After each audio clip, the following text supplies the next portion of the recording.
Hi കൂട്ടുകാരെ, നമ്മളിന്ന് പാൽപ്പാട വെച്ചിട്ട് എങ്ങനെ നെയ്യും വെണ്ണയും ഉണ്ടാക്കാമെന്നാണ് കാണാൻ വേണ്ടി പോകുന്നത്. ഇതിപ്പോൾ ഏകദേശം 2 ആഴ്ചത്തെ പാൽപ്പാട ഇതിലുള്ളത്. ഇനി നമുക്കിത് മിക്സിയിൽ വെച്ച് അടിക്കാം. ആദ്യം ഒന്ന് അടിക്കുക, അത് കഴിഞ്ഞ് കുറച്ച് വെള്ളം ഒഴിച്ചിട്ട് ഒന്നും കൂടി അടിക്കുക. വെണ്ണ റെഡിയായിട്ട് വന്നിട്ടുണ്ട്.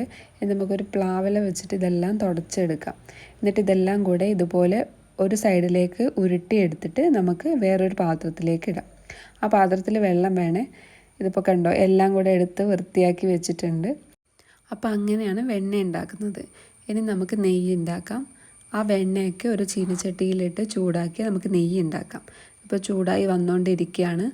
ഇനിയിപ്പോൾ ഈ പത വരുന്ന സമയത്ത് ഒന്ന് ഇളക്കി കൊടുക്കുക. ഇതിപ്പോൾ കണ്ടോ, നെയ്യുടെ രൂപത്തിലേക്ക് ആയിക്കൊണ്ടിരിക്കുന്നുണ്ട്. ഏകദേശം ആയി വന്നിട്ടുണ്ട് കേട്ടോ ഇത്. ഇനി നമുക്ക് തീ ഓഫ് ചെയ്ത് ഒന്ന് ഇളക്കി കൊടുക്കാം.